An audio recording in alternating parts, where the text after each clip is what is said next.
சுசிலாமா வந்து பாடிட்டு அதிசயமா வந்து என்ன வந்து கேட்டாங்க. ரொம்ப நல்லா கம்போஸ் பண்ணிருக்கீங்க, மெலடி எல்லாம் வந்து எம்எஸ்வி சார் ஸ்டைல்ல இருக்கு, நல்லா வரணும், நீங்க என்ன கத்துக்கிட்டீங்கன்னு கேட்டாங்க. நான் சொன்ன மாதிரி வாய்ப்பாட்டு கத்துக்கிட்டேன், சுமாரா ஹார்மோனியம் வாசிப்பேன், நான் ஏதாவது உங்களுக்கு ஹெல்ப் பண்ணணுமான்னு கேட்டாங்க. நீங்க வந்து எனக்கு பாடி கொடுத்ததே பெரிய ஆசீர்வாதம் நான் சொன்னேன். சரின்னு சொல்லிட்டு இல்ல வேற ஏதாவது கேளுங்களேன், நான் ஏதாவது செய்யணும்.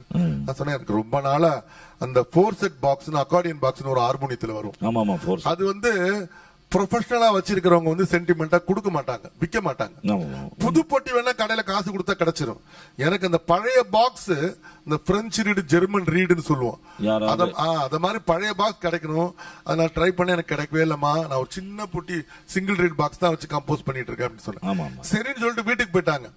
ராத்திரி 10:30 மணிக்கு எனக்கு போன் பண்ணி, நாளை காலையில அஞ்சலி தேவம்மா வீட்டுக்கு போங்க, உங்களுக்கு ஹார்மோனியம் இருக்குன்னு சொல்லிட்டாங்க. ஆமா இருங்க, அந்த இடத்துக்கு வந்துட்டீங்களே.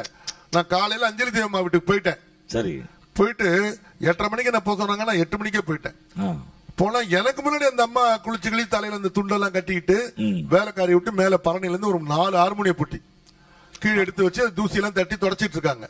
நான் போன உடனே நமஸ்காரமா, அது மாதிரி சுசிலாமா உங்களை பார்க்க சொன்னாங்க, அனுப்புனாங்க அப்படின்னு.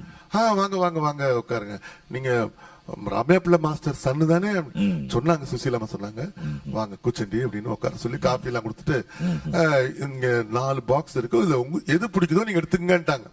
நான் அதுல உள்ளதுலயே பழசா இருக்கிற ஒரு பொட்டி எடுத்துக்கிட்டேன், இது எனக்கு பிடிச்சிருக்கு எடுத்துக்கிறேமா அப்படின்னு. அது கொஞ்சம் ரொம்ப ரிப்பேரா இருக்குமே அப்படின்னாங்க. நான் ரிப்பேர் பண்ணிக்கிறேன் அப்படின்னு. அவங்க ஒண்ணுமே பதில் சொல்லாம 2 கையால இந்த பொட்டி எடுத்து என்கிட்ட கொடுத்துட்டு என் தலையில கை வச்சு என்ன சொன்னாங்க, இது வந்து ஐயா கடைசி வரைக்கும் வச்சிருந்த பொட்டி, உபயோகப்படுத்துற பொட்டி, அவரை மாதிரியே நீங்க நல்லா வரணும்னு சொல்லி என்கிட்ட கொடுத்து ஆசீர்வாதம் பண்ணாங்க.